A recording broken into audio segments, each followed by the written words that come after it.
Hi guys, Farmer Amy here on the Urban Farmstead, and today I'm going to talk with you about a new way of planting carrots that I found on the internet. So I thought I would give it a shot this year. In this way, you actually start the seeds in a mason jar in the house. You put the seeds into the mason jar, you sprinkle in a little bit of water, you mix it all up so that they get nice and moist, and then you let them sit for a couple of days before they start germinating, ideally. Mine took about 2 weeks to germinate, and honestly, I started to give up on them, and now they've probably gone a little bit too long. This is one variety I have, and you can see the roots have gotten a little bit long on these, so I really feel like I need to get them in the ground as soon as possible. These are my red core Chantenay, and then I have the Scarlet Nance. And again, you can see some of these roots have gotten really long, so I'm going to try to be as gentle as possible. Then I also have Tender Sweets. These guys are probably closer to the right level of what you want. You can see some of the roots are about an inch long, but you really want less than that. And these, you can see I'm getting some starts right there. And these are the Caracas.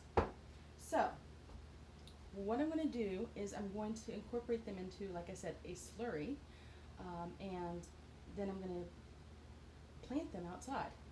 So to make the slurry, I add 2 cups of water,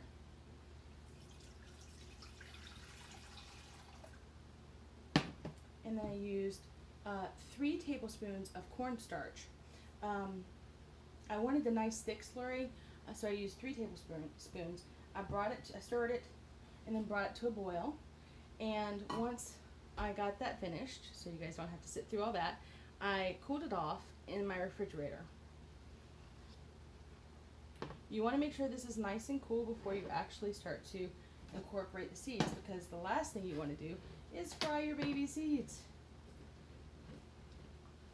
So now what I'm going to do is take these seeds that I have and try to gently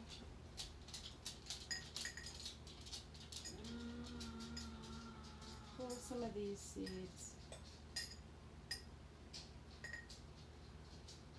as gently as I can into my mixture.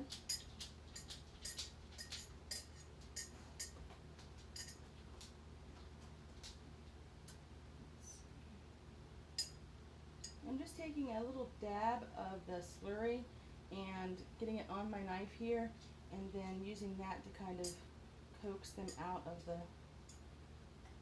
jar so it's a little bit more gentle on them, because the last thing you want to do is to damage those roots. See a couple more I can get out of this. Obviously, you want to get as many of the viable seeds as you can. And not all mine germinated, so I'm being a little picky about the ones that I pull into the slurry. If you have a high success rate of germination, then absolutely just incorporate all of them. But I had a lot of duds, which I'm not sure if that's because they got too wet, or if it's because and started to rot, or if that's because my seeds just weren't a good batch of seeds, but that doesn't seem very likely. So I'm not sure if the conditions were just not right, if maybe they got too hot, because I did put them in a warm spot in my kitchen to start, and I wasn't seeing a lot of action from them, germination. So I moved them to a cooler spot, and they germinated much better. Again, not sure if that's because of the temperature or just because I got them too wet. I'm learning as I go with this one, and you guys are along for the ride.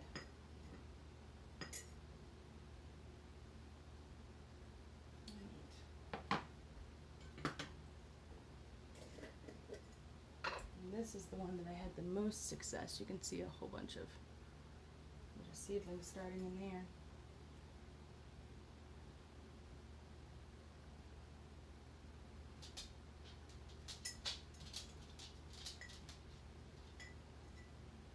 And the idea behind planting them with the slurry is that it spreads them out more evenly, and you don't have to go back and thin, so you're wasting less seed.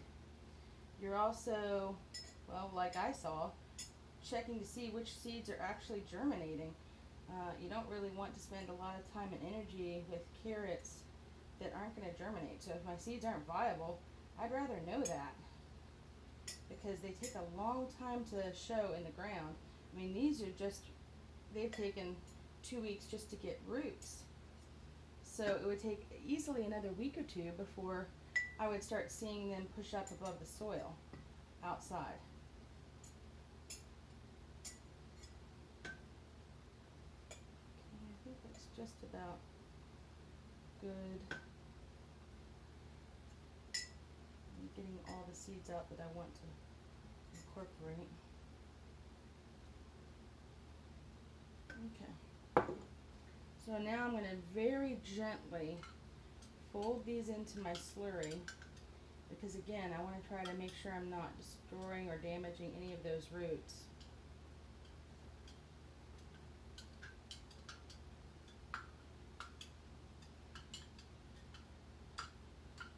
It's kind of interesting. You can see some of them mixing around in here as I just gently stir them.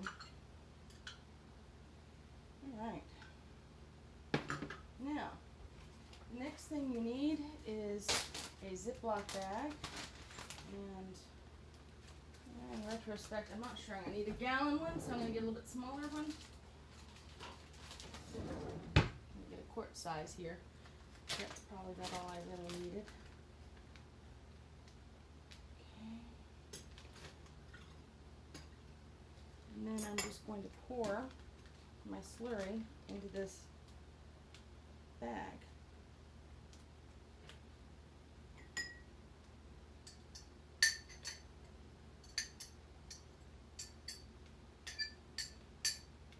I'm probably making all kinds of faces as I concentrate here, so just bear with me. I'm trying not to get this all over my kitchen. It's a little bit of a mess for someone, just one person doing it. If you had 2 people, you'd probably be fine.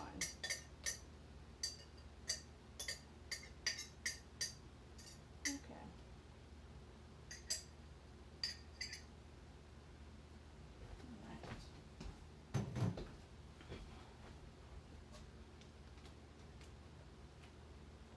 Okay. So last but not least, I'm going to take this mixture outside, and you guys are going to get to see me plant it. I'll take a pair of scissors with me, and let's go.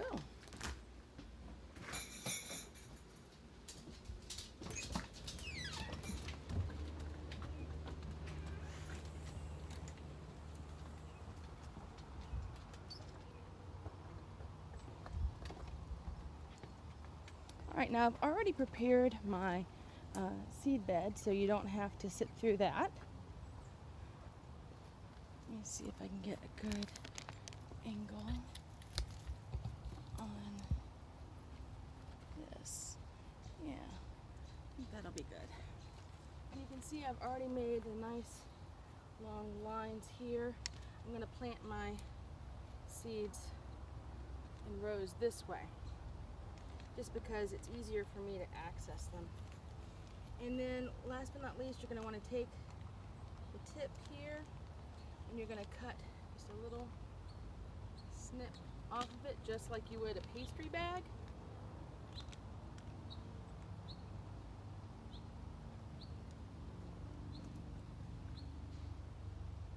Okay, so just like that, just cut a little tip off, and then you're going to just pour the seeds down the row.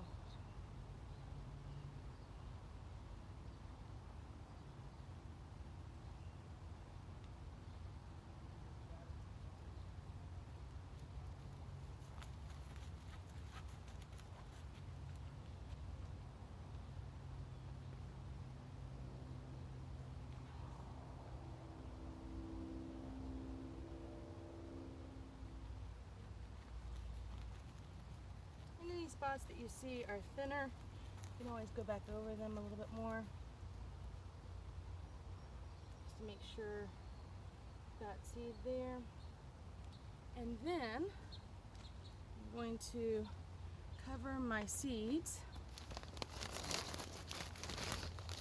with some sand.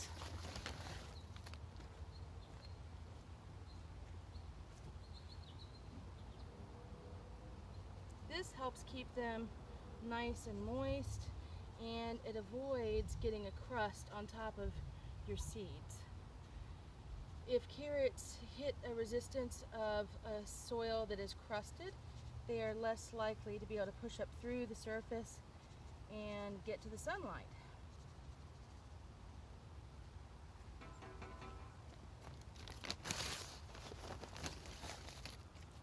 So sand is a good option over the tops.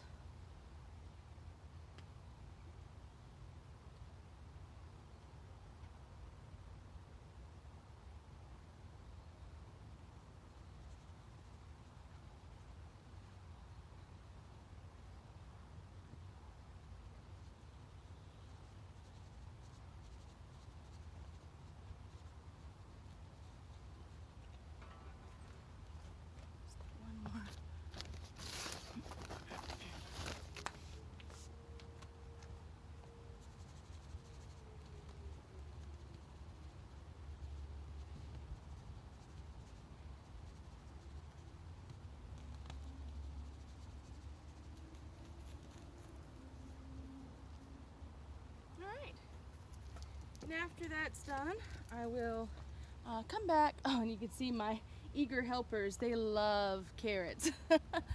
So after that's done, I will put some newspaper over it like this, and then give it a nice drink of water, and I'll cover it back up for the night. You also want to make sure you give your carrots water on a daily basis until you actually see them come up through the soil. And then they still need water on a regular basis, but it's not quite as often. Especially with any root vegetables, you want to make sure that you're not watering them too much, because the whole purpose of a root vegetable is the actual root. And in order to get that, you actually have to deprive them of water so that they'll grow that root bigger and longer to be able to access the water. Okay guys, that's all for tonight. I will give you an update as the season progresses and let you know how this new style of carrot planting worked out. Thanks so much for joining. Make sure to like and subscribe to our page so you can see the updates, and leave any questions you have in the comments. Thanks so much for joining. Bye.